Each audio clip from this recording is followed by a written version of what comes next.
నమస్తే welcome to burning point.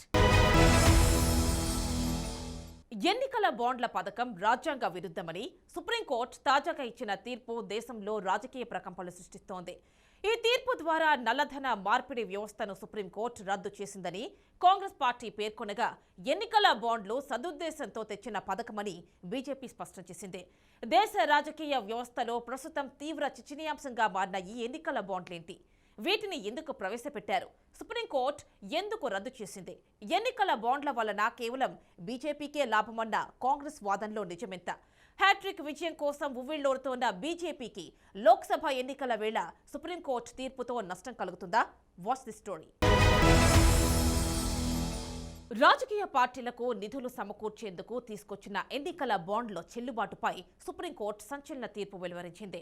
రహస్యంగా విరాళాలు ఇవ్వడానికి వీలు కల్పించే ఈ పథకం సమాచార హక్కును ఉల్లంఘించడమే కాకుండా భావ ప్రకటన స్వేచ్ఛకు విరుద్ధంగా ఉన్నట్లు పేర్కొన్న సుప్రీంకోర్టు దీన్ని వెంటనే నిలిపివేయాలని ఆదేశించింది. ఇంతకీ ఈ ఎన్నికల బాండ్ల మతలబేంటి? సుప్రీం ధర్మాసనం దాకా ఈ అంశం ఎందుకు వెళ్లినట్లు?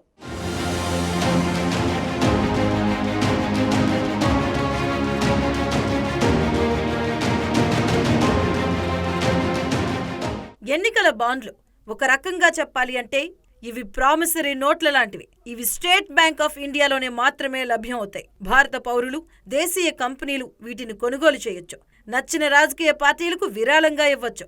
బాండ్లను కొనుగోలు చేసిన వ్యక్తి లేదా సంస్థ వివరాలు ఇతరులకు తెలియకుండా ఎస్బీఐ గోప్యంగా ఉంచుతుంది. కేవైపీ వివరాలను తీసుకుంటుంది, కానీ వాటిని బహిర్గతం మాత్రం చేయదు.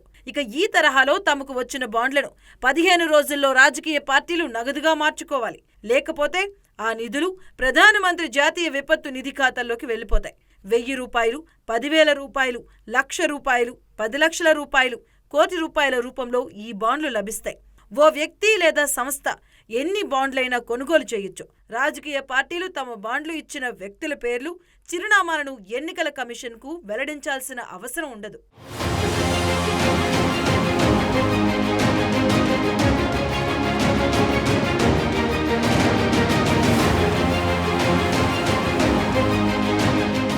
రాజకీయ పార్టీల విరాళాల విషయంలో పారదర్శకత తీసుకురావాలి అనే ఉద్దేశ్యంతో కేంద్రంలోని అధికార బీజేపీ ప్రభుత్వం 2018లో ఈ ఎన్నికల బాండ్ల పథకాన్ని అమల్లోకి తీసుకొచ్చింది. ఇందుకోసం రాజకీయ పార్టీలు తాము స్వీకరించిన విరాళాల వివరాలు బహిర్గతం చేయాల్సిన అవసరం లేదని కేంద్ర ప్రభుత్వం ఆర్థిక చట్టం 2017కి సవరణ చేసింది. దాంతో ఎన్నికల బాండ్ల విధానంలో పారదర్శకత లోపించిందని విపక్ష రాజకీయ పార్టీలు, ఇతరులు విమర్శించారు. ఇక ఈ క్రమంలోనే ఈ పథకాన్ని సవాల్ చేస్తూ సుప్రీంకోర్టులో పిటిషన్లు దాఖలయ్యాయి.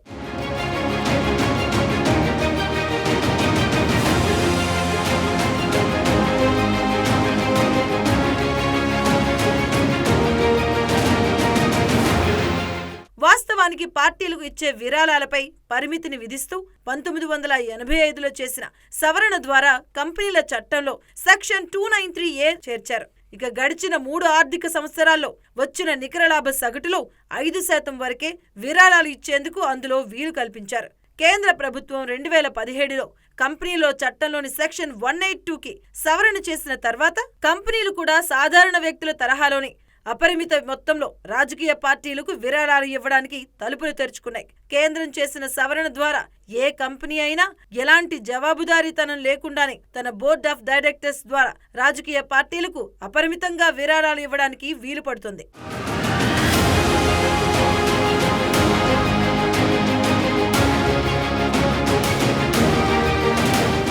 అయితే బాండ్లు కొనుగోలు చేసిన వారి వివరాలు గోప్యంగా ఉంచడం ద్వారా పారదర్శకత లోపించిందనే అభిప్రాయాలు వ్యక్తమయ్యాయి. భారీగా విరాళాలిచ్చే కార్పొరేట్ సంస్థలు సదరు పార్టీ అధికారంలోకి వచ్చాక దాని నుంచి భారీగా అనుచిత లబ్ధి పొందే ఆస్కారం చాలా వరకు ఉంటుందని, ఇది క్విడ్ ప్రోకాకు దారితీస్తుందని అభిప్రాయాన్ని విపక్ష పార్టీలు లేవనెత్తాయి. పైగా ఈ బాండ్లతో అధికార పార్టీలకే అధిక ప్రయోజనం. దేశవ్యాప్తంగా అత్యధిక బాండ్లు అధికారంలో ఉన్న పార్టీలకు అందుతుండటమే ఇందుకు నిదర్శనంగా పలువురు పేర్కొంటున్నారు. మొత్తం ప్రక్రియలో ఎవరి పేరు బయటికి రారాదు గనుక వ్యక్తులకు, సంస్థలకు అనుచిత లబ్ధి చేకూర్చేందుకు అధికార పార్టీలు ఇలా బాండ్ల ముసుగులో లంచాలు స్వీకరించే ఆస్కారం కూడా పుష్కలంగా ఉంది అనే అభిప్రాయాలు వ్యక్తమయ్యాయి. దీనికి తోడు బాండ్ల కొనుగోలుదారుల వివరాలు తెలుసుకునే అవకాశం అధికార పార్టీలకు ఉన్నందున తద్వారా సదరు వ్యక్తులను కంపెనీలను వేధించే ప్రమాదం ఉందనే విమర్శలు వచ్చాయి.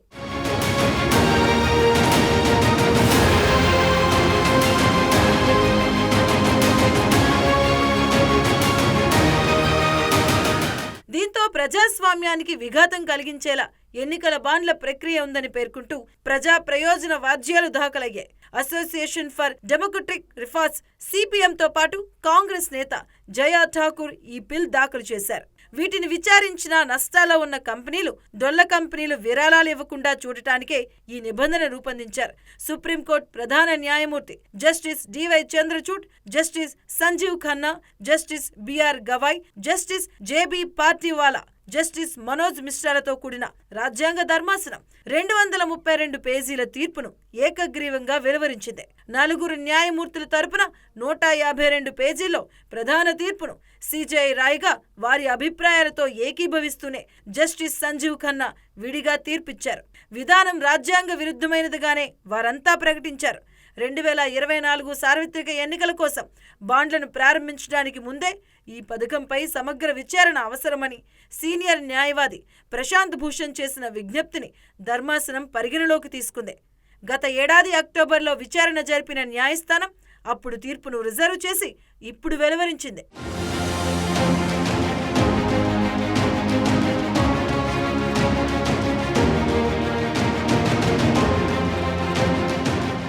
రహస్యంగా విరాళాలు ఇవ్వడానికి వీలు కల్పించే ఈ పథకం సమాచార హక్కును ఉల్లంఘించడమే కాకుండా రాజ్యాంగంలో పేర్కొన్న భావ ప్రకటన స్వేచ్ఛకు విరుద్ధంగా ఉన్నట్లు సుప్రీం ధర్మాసనం తన తీర్పులో పేర్కొంది.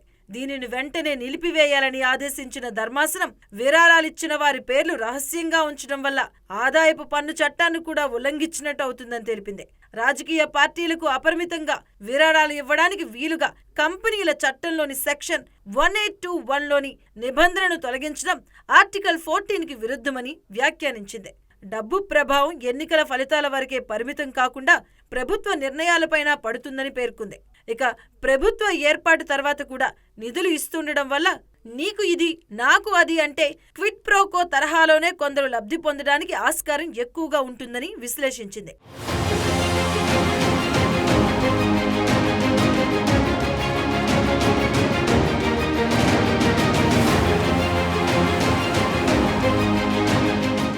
ఎన్నికల బాండ్ల ద్వారా రాజకీయ పార్టీలకు అందిన విరాళాలను వెల్లడించడానికి 2019 ఏప్రిల్ 12న సుప్రీంకోర్టు మధ్యంతర ఉత్తర్వులు వెలువరించింది.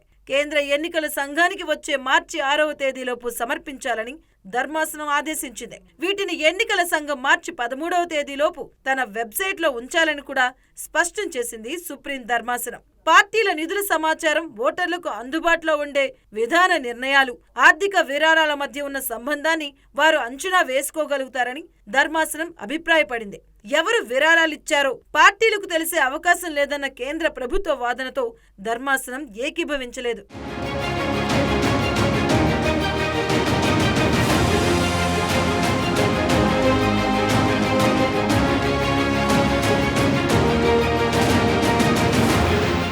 రాజకీయ పార్టీలు నగదుగా మార్చుకున్న బాండ్లు, వాటి విలువలకు సంబంధించిన వివరాలన్నీ ఎన్నికల సంఘం వెబ్సైట్లో పొందుపరచాలని ఆదేశించిన సుప్రీం ధర్మాసనం ఇప్పటి వరకు నగదుగా మార్చుకొని బాండ్లను పార్టీలు, కొనుగోలుదారులు వాటిని జారీ చేసిన బ్యాంకుకు వెనక్కు ఇచ్చేయాలని, ఆ బాండు అందుకున్న తర్వాత బ్యాంకు దాన్ని కొనుగోలుదారుల ఖాతాలో జమ చేయాలని ధర్మాసనం ఆదేశించింది.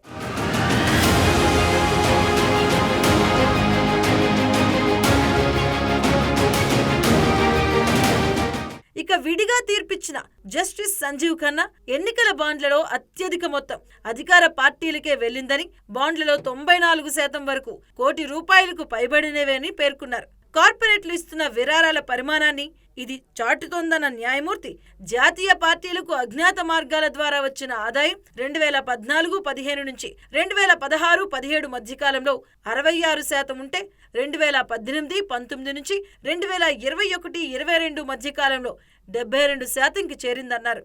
అంతేకాకుండా 2019-22 మధ్యకాలంలో జాతీయ పార్టీల మొత్తం ఆదాయంలో బాండ్ల ద్వారా వచ్చిన విరాళాలు 81%కి చేరాయన్నారు. అజ్ఞాత ఆదాయం 2014 నుంచి 17 మధ్యకాలంలో 2,550 కోట్ల రూపాయలుంటే 2018-22 మధ్య ఇది 8,489 కోట్లకు చేరిందన్నారు. ఇదే సమయంలో జాతీయ పార్టీల మొత్తం ఆదాయం 3,864 కోట్ల రూపాయల నుంచి 11,829 కోట్ల రూపాయలకు పెరిగిందన్నారు.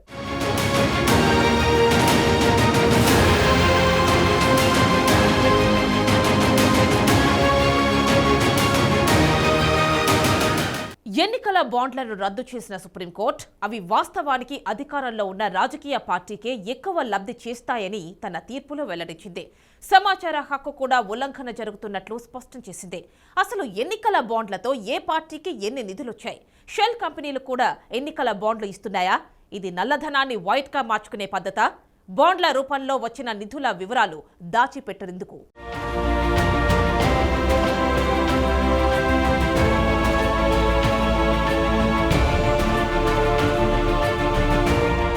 ఎన్నికల బాండ్ల పథకం ద్వారా 2018 మార్చి నుంచి 2024 జనవరి దాకా మొత్తం 28,030 బాండ్లు జారీ అయ్యాయి.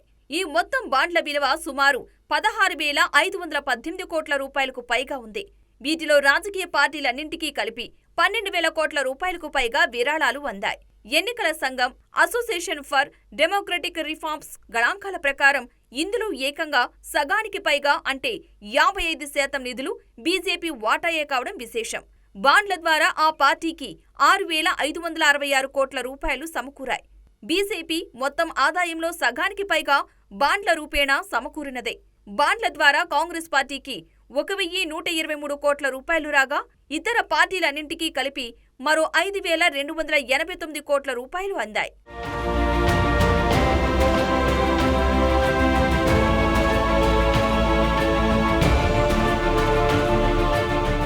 ఎన్నికల కమిషన్ డేటా ప్రకారం 2016-2022 మధ్య 16,437 కోట్లకు పైగా విలువైన 28,030 ఎలక్టోరల్ బాండులు విక్రయించారు. వీటి ద్వారా అత్యధికంగా బీజేపీ 10,122 కోట్ల రూపాయల విరాళం అందుకుంది. ప్రతిపక్ష కాంగ్రెస్ పార్టీకి 1,547 కోట్ల రూపాయలు, టీఎంసీ పార్టీకి 823 కోట్ల రూపాయల విరాళాలు అందాయి. ఎన్నికల కమిషన్ జాబితాలోని 30 పార్టీలకు అందిన విరాళాల కంటే ఒక్క బీజేపీకి ఎక్కువ విరాళాలు వచ్చాయి. 2017 నుంచి 2022 వరకు ఎలక్టోరల్ బాండ్ల ద్వారా కాంగ్రెస్ పార్టీ పొందిన విరాళాల కంటే బీజేపీ 5 రెట్లు ఎక్కువగా విరాళాలను పొందిందని ఈసీ డేటా స్పష్టం చేస్తోంది. ఈ ఎన్నికల బాండ్ల ద్వారా సిపిఎంకు 367 కోట్ల రూపాయలు, ఎన్సీపీకి 231 కోట్ల రూపాయలు, బీఎస్పీకి 85 కోట్ల రూపాయలు, సిపిఐకి 13 కోట్ల రూపాయల నిధులు సమకూరాయి.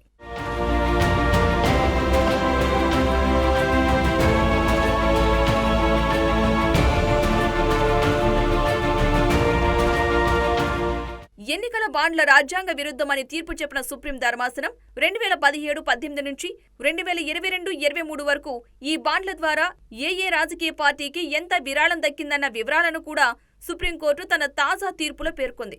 సుప్రీంకోర్టు ప్రకారం అధికార బీజేపీకి 6,565 కోట్ల రూపాయలు, ప్రతిపక్ష కాంగ్రెస్ పార్టీకి 1,122 కోట్ల రూపాయలు, టీఎంసీకి 1,093 కోట్ల రూపాయలు, బిజు జనతాదళ్కు 773 కోట్ల రూపాయలు బాండ్ల ద్వారా విరాళాలుగా అందాయి. మన పొరుగు రాష్ట్రం తమిళనాడులో అధికారంలో ఉన్న డీఎంకేకు 617 కోట్ల రూపాయల నిధులు బాండ్ల రూపంలో సమకూరినట్లు సుప్రీం ధర్మాసనం వెల్లడించింది. ఇక మన తెలుగు రాష్ట్రాల విషయానికొస్తే తెలంగాణలో 10 ఏళ్ల పాటు అధికారంలో ఉండి ఇటీవల ఎన్నికల్లో ఓడిపోయిన బీఆర్ఎస్కు 383 కోట్ల రూపాయలు రాగా ఏపీలో అధికార వైసీపీకి బీఆర్ఎస్తో దాదాపు సమానంగా నిధులు వచ్చాయి.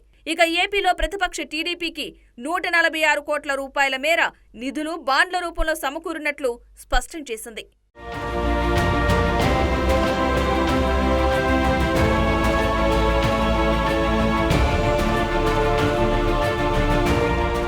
రెండు తెలుగు రాష్ట్రాల్లో ఉనికిలో ఉన్న 2 జాతీయ పార్టీలు బీజేపీ కాంగ్రెస్ పార్టీతో పాటు 3 ప్రాంతీయ పార్టీలు బీఆర్ఎస్ టీడీపీ వైసీపీలకు 2017-18 నుంచి 2022-23 వరకు బాండ్ల రూపంలో వచ్చిన విరాళాలను పరిశీలిస్తే 2017-18లో బీజేపీకి 210 కోట్ల రూపాయల నిధులు రాగా కాంగ్రెస్ పార్టీకి కేవలం 5 కోట్ల రూపాయలు మాత్రమే వచ్చాయి. ఇక ప్రాంతీయ పార్టీలైన బీఆర్ఎస్ టీడీపీ వైసీపీలకు మొదటి ఏడాది బాండ్ల రూపంలో నిధులేమీ రాలేదు. రెండో ఏడాది నుంచి కాంగ్రెస్తో పాటు 3 ప్రాంతీయ పార్టీలకు వచ్చిన నిధుల్లో కొంత పెరుగుదల కనిపించింది. అయితే 2020-21 సంవత్సరంలో బీజేపీకి ఎప్పుడూ లేని విధంగా బాండ్ల రూపంలో రావాల్సిన నిధులు భారీగా తగ్గాయి. ఆ ఏడాది బీజేపీకి కేవలం 22.38 కోట్ల రూపాయలు మాత్రమే అందగా, ఆ ఏడాది కాంగ్రెస్ పార్టీకి కూడా కేవలం 10 కోట్ల రూపాయలు మాత్రమే బాండ్ల రూపంలో అందాయి. బీఆర్ఎస్, టీడీపీలకు ఆ ఏడాది బాండ్ల రూపంలో నిధులేమీ రాలేదు. వైసీపీకి మాత్రం బీజేపీ, కాంగ్రెస్ పార్టీలకు మించి 96.25 కోట్ల రూపాయల నిధులు ఎన్నికల బాండ్ల రూపంలో అందాయి.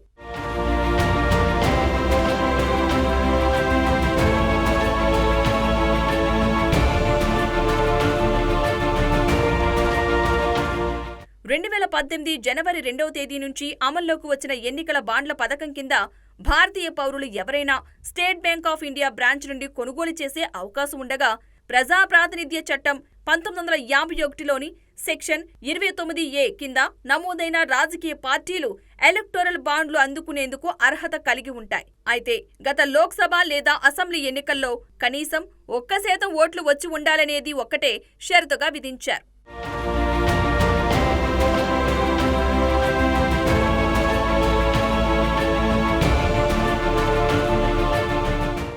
ఎటువంటి వివరాలు తెలియని ఎన్నికల బాండ్లను స్వీకరించడం అంటే సమాచార హక్కును ఉల్లంఘించడమేనని ధర్మాసనం తెలిపింది.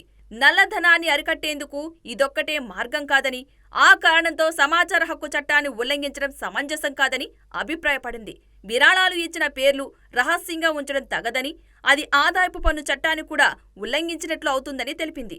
సంస్థల నుంచి అపరిమిత రాజకీయ విరాళాలను అనుమతించే కంపెనీల చట్టంలో చేసిన సవరణలు ఏకపక్షంగా రాజ్యాంగ విరుద్ధంగా ఉన్నాయని పేర్కొన్న 5 సభ్యుల సుప్రీం ధర్మాసనం, కంపెనీలు ఇచ్చే విరాళాలు పూర్తిగా క్విడ్ ప్రోకో ప్రయోజనాలకు అనుకూలంగా ఉండటంతో పారదర్శకత లోపించిందని, అందువల్ల ఎన్నికల బాండ్ల ద్వారా వచ్చే విరాళాలను తప్పనిసరిగా బహిర్గతం చేయాల్సిందేనని స్పష్టం చేసింది.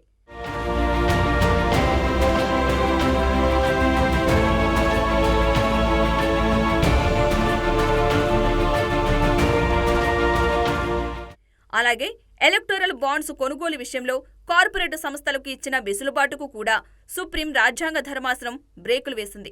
ఇప్పటిదాకా రాజకీయ పార్టీలకు కార్పొరేట్ సంస్థలు గంపగుత్తగా అపరిమితంగా విరాళాలు సమర్పించే అవకాశం ఉంది. ఇందుకోసం కంపెనీల చట్టాన్ని సవరించడాన్ని తప్పుపట్టిన సుప్రీంకోర్టు ఈ వెసులుబాటు వల్ల రాజకీయ పార్టీలకు, దాతలకు మధ్య క్విడ్ ప్రోకో వ్యవహారం సాగుతుందని ఆందోళన వ్యక్తం చేసింది. ఎలక్టోరల్ బాండ్స్ ను ఎవరు కొనుగోలు చేశారు, ఎవరు సొమ్ము చేసుకున్నారు అనే విషయాలు ప్రజలకు తెలియాలని సుప్రీంకోర్టు ప్రధాన న్యాయమూర్తి జస్టిస్ చంద్రచూడ్ స్పష్టం చేశారు.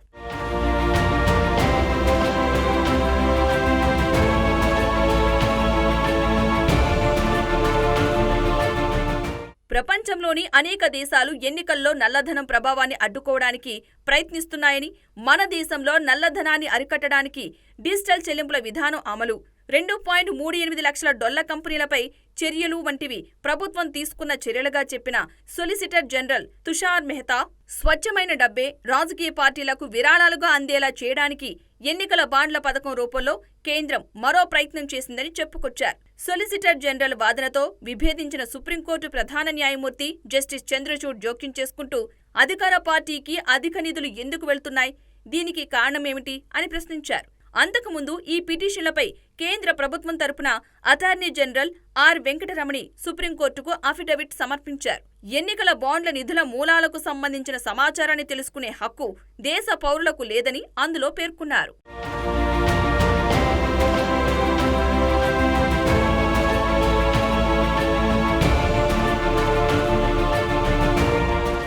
ఎన్నికల బాండ్లను సుప్రీంకోర్టు రద్దు చేసిన వేళ అధికార ప్రతిపక్షాల మధ్య మాటల యుద్ధం మొదలైంది. తాము మంచి ఉద్దేశంతోనే ఈ పథకాన్ని తీసుకొచ్చినట్లు చెప్పిన బీజేపీ అనవసరంగా విపక్షాలు ఈ అంశాన్ని రాద్ధాంతం చేస్తున్నాయని ఆరోపించింది. అయితే ప్రధాన ప్రతిపక్షం కాంగ్రెస్ పార్టీకి లోక్సభ ఎన్నికల ముందు పెద్ద ఆయుధం లభించినట్లయింది. సుప్రీంకోర్టు తీర్పు ప్రతిపక్షాలకు పార్లమెంట్ ఎన్నికల వరకు ప్రచారాస్త్రంగా మారుతుందా? నల్లధనాన్ని దేశానికి తెస్తానన్న బీజేపీని కాంగ్రెస్ ఇరుకున పెడుతుందా? వివిధ వర్గాలు ఏ అభిప్రాయంతో ఉన్నాయి?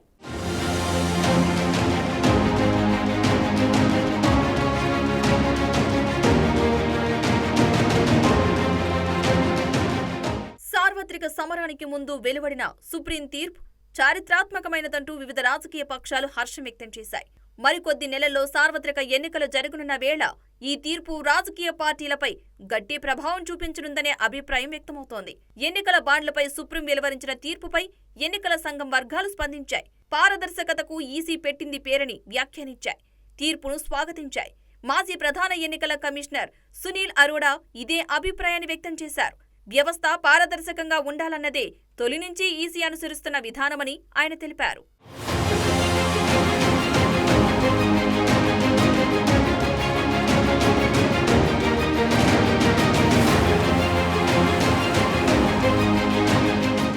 రాజకీయ పార్టీలకు నిధులు సమకూర్చేందుకు తీసుకొచ్చిన ఎన్నికల బాండ్లు రాజ్యాంగ విరుద్ధమంటూ సుప్రీంకోర్టు వెలువరించిన తీర్పుపై కాంగ్రెస్ పార్టీ హర్షం వ్యక్తం చేసింది. ఈ సందర్భంగా కేంద్రం ఈసీ తీరుపై ఆ పార్టీ విమర్శలు గుప్పించింది. ఈ తీర్పు ద్వారా నల్లధన మార్పిడి వ్యవస్థను సుప్రీంకోర్టు రద్దు చేసిందని, కేంద్రం ఇప్పటికైనా ఇలాంటి మతిలేని ఆలోచనలు కట్టిపెడుతుందని ఆశిస్తున్నట్లు చెప్పిన ఆ పార్టీ అధ్యక్షుడు మల్లికార్జున ఖర్గే ఎన్నికల బాండ్ల పథకం కింద 95% నిధులు ఒక్క బీజేపీకే అందాయని ఆరోపించారు. కాంగ్రెస్ అగ్రనేత రాహుల్ గాంధీ దీనిపై స్పందిస్తూ ఎన్నికల బాండ్లను మోదీ సర్కార్ కమిషన్లకు మాధ్యమంగా మార్చేసిందని, అదే విషయం ఇప్పుడు కోర్టులో రుజువైందని దుయ్యబట్టారు.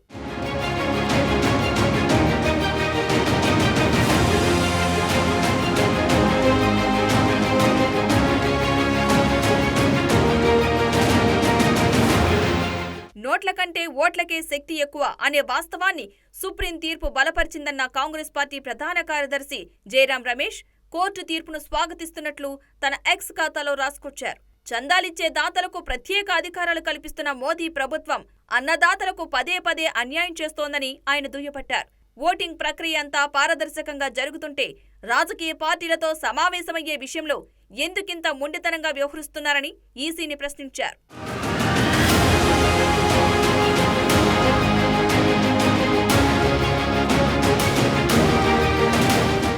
ఇక్కడ కోర్టు తరచూ చెబుతూ వచ్చిన పలు వ్యాఖ్యలు ప్రస్తుతం గుర్తు చేసుకోవాలి. అవేమిటంటే, రాజ్యాంగ పీఠికలో భారత్ను ప్రజాస్వామ్య గణతంత్ర దేశంగా పేర్కొన్నారు. ప్రజాస్వామ్యంలో పౌరులందరికీ రాజకీయ సమానత్వం ఉంటుంది. ప్రతి ఒక్కరి ఓటు విలువ సమానమే. ప్రజాస్వామ్యం అన్నది ఎన్నికలతో మొదలై ఎన్నికలతో అంతం కాదు. ప్రజాస్వామ్యంలో ఎన్నికలు ముఖ్యమే. ప్రజాప్రతినిధుల ద్వారా తమ అభిప్రాయాలు వ్యక్తం చేసే అవకాశాన్ని పార్లమెంటరీ ప్రజాస్వామ్యం ప్రజలకు కల్పిస్తోంది. నిబద్ధతతో కూడిన ఎన్నికల ప్రక్రియ చాలా ముఖ్యం. ప్రజాస్వామ్యం మనుగడ సాగించడానికి స్వేచ్ఛగా, న్యాయంగా ఎన్నికలు నిర్వహించడం చాలా ముఖ్యమని కోర్టు నిరంతరం చెబుతూ వస్తోంది.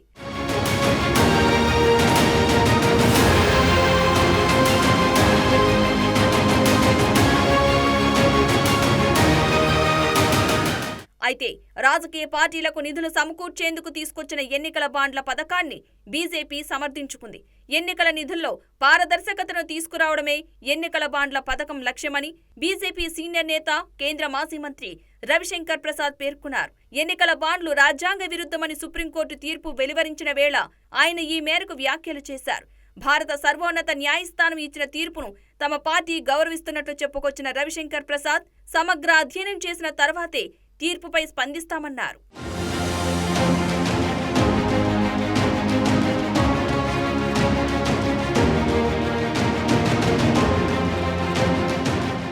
ఎన్నికలను పారదర్శకంగా నిర్వహించేందుకు, నిధుల వ్యవహారాన్ని సంస్కరించేందుకు ప్రధాని నరేంద్ర మోదీ ప్రభుత్వం కృషి చేసిందని, ఇందులో భాగంగానే ఎన్నికల బాండ్లను ప్రవేశపెట్టిందని రవిశంకర్ ప్రసాద్ మీడియాతో చెప్పారు. కార్పొరేట్ సంస్థల నుంచి అధికార బీజేపీకి ఈ బాండ్లు లంచంగా పనిచేస్తాయని కాంగ్రెస్ చేసిన ఆరోపణలను ఆయన ఖండించారు. తమ డిఎన్ఏలో అవినీతి, లంచం కలిగి ఉన్న పార్టీలు బీజేపీపై ఆరోపణలు చేయడం హాస్యాస్పదమన్నారు. ప్రధాని మోదీని, కేంద్రం చేస్తున్న మంచి పనులను ఎదుర్కోలేకే ప్రతిపక్ష పార్టీలు ఈ అంశాన్ని రాజకీయం చేస్తున్నాయని ఆ పార్టీ అధికార ప్రతినిధి నళిన్ కోహ్లీ విమర్శించారు.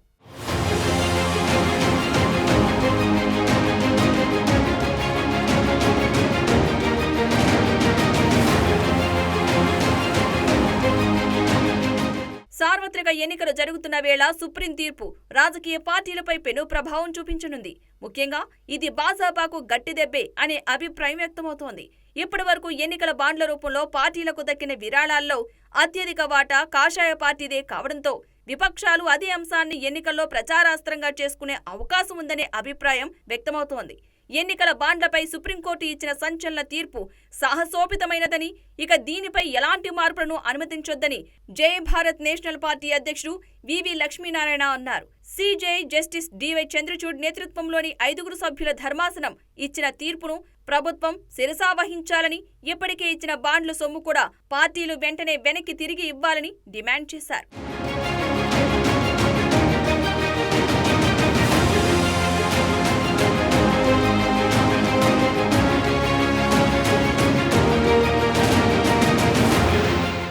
రాజకీయ పార్టీలు 20,000 రూపాయలకు మించి నగదు రూపంలో సేకరించే విరాళాల వివరాలు ఖచ్చితంగా బహిర్గతం చేయాల్సి ఉంటుందని, ఎన్నికల బాండ్ల విషయానికి వస్తే అలాంటి నిబంధన ఏదీ లేకపోవడంతో ఎన్నికల బాండ్ల విరాళం మొత్తం ఎంత పెద్దదైనా ఆ వివరాలు వెల్లడించాల్సిన అవసరం లేకపోవడం పారదర్శకతకు విఘాతం కలిగిస్తుందని అసోసియేషన్ ఫర్ డెమోక్రటిక్ రిఫార్మ్స్ ఆందోళన వ్యక్తం చేసింది. కేంద్రం తీసుకొచ్చిన ఎన్నికల బాండ్ల పథకం పారదర్శకత కొరవడంతో పాటు ప్రజాస్వామ్యాన్ని విధ్వంసం చేస్తోందని సీనియర్ న్యాయవాది ప్రశాంత్ భూషణ్ అభిప్రాయపడ్డారు. అధికార ప్రతిపక్ష పార్టీలకు సమాన అవకాశాలను కల్పించకపోగా ఈ పథకం అవినీతిని ప్రోత్సహిస్తోందని విమర్శించారు. ఎన్నికల బాండ్ల ద్వారా ఇప్పటి వరకు సమకూరిన నిధుల్లో అత్యధిక భాగం కేంద్రంలో, రాష్ట్రాల్లో అధికారంలో ఉన్న పార్టీలకే వెళ్లాయని, విపక్ష పార్టీలకు స్వల్ప మొత్తంలోనే విరాళాలు వచ్చాయని గణాంకాలతో సహా వివరించారు.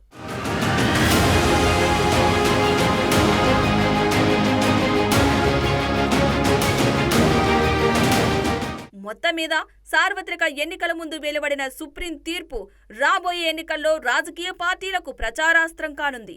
ఇక మార్చి 13న ఎన్నికల సంఘం నిధులిచ్చిన వారి వివరాలు వెల్లడిస్తే పార్టీల మధ్య అసలు మాటల యుద్ధం మొదలవుతుందనే అభిప్రాయం వ్యక్తమవుతోంది.